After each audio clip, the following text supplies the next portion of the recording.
Mengacu pada pernyataan Coach Patrick Kluivert yang mengatakan bahwa pemain-pemain yang tidak mendapatkan menit bermain di klubnya tentunya tidak akan mendapatkan kesempatan bermain di era Patrick Kluivert di tim nasional Garuda.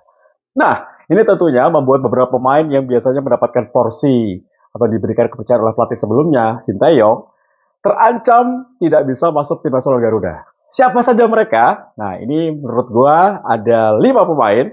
Yang pertama adalah Nathan Choel. Ini pemain yang bermain di Championship Division di Liga Inggris bersama dengan Swansea City. Sepertinya memang tidak mendapatkan banyak bermain di level klubnya. Sehingga sulit juga untuk bisa dipantau penampilannya oleh Patrick Kluivert. Padahal posisinya sebagai seorang defensive midfielder tentunya bersaing ketat ya dengan beberapa pemain di tim nasional Indonesia, ada Tom Hay, kemudian Ivar Jenner, bahkan Justin Hubner, atau kalau pemain Liga 1 mungkin bersaing dengan Ricky Kambuaya. Ini memang persaingan cukup ketat. Ada satu kelebihan dari Nathan Chow adalah bermain sebagai versatile player atau bisa bermain di beberapa posisi berbeda. Hanya saja memang kita akan melihat apakah itu cukup untuk memberikan dirinya kesempatan dipanggil kembali oleh Patrick Kluivert.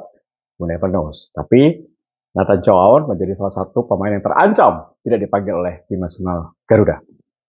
Yang kedua, gue melihat adalah nama Rafael Strijk. Ini pemain yang bermain di Liga Australia bersama dengan Brisbane Roars. Memang terakhir dipanggil di Piala AFF lalu. Penampilan tidak terlalu impresif. Indonesia gagal di Piala AFF. Dan setelah kepulangannya dari Piala AFF, justru Rafael Strijk tidak banyak memberikan kontribusi bagi Brisbane Roars. Hanya tampil 9 kali dan 1 gol yang dikemasnya. Bahkan dengan hadirnya Ole Romeni, tentunya persaingan di posisi nomor 9 yang biasa ditempati oleh Rafael Strijk tidak seaman ketika dirinya di era Sinteyong.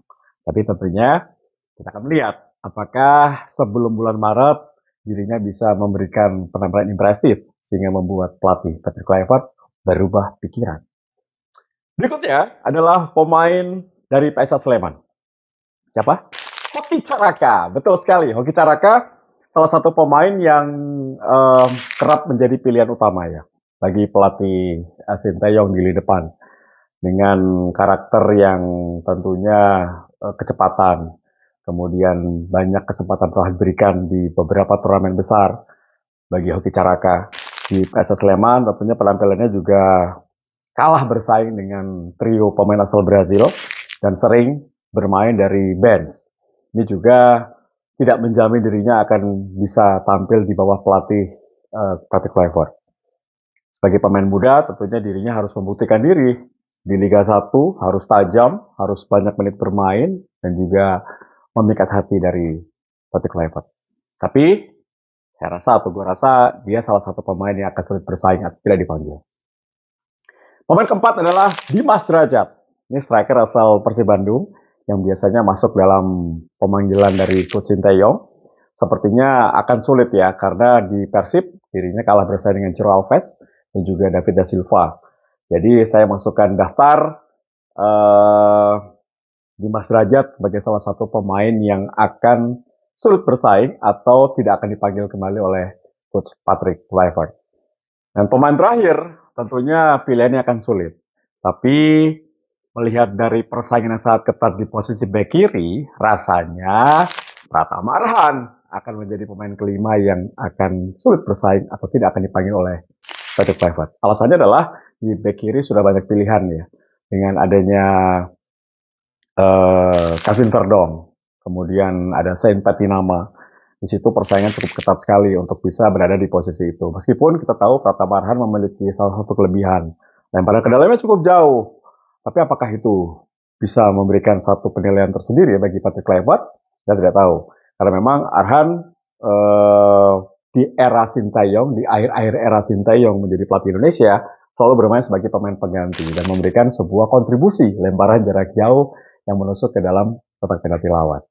Itu mungkin 5 pemain versi gua yang akan sulit bersaing di tim nasional Garuda atau tidak akan dipanggil.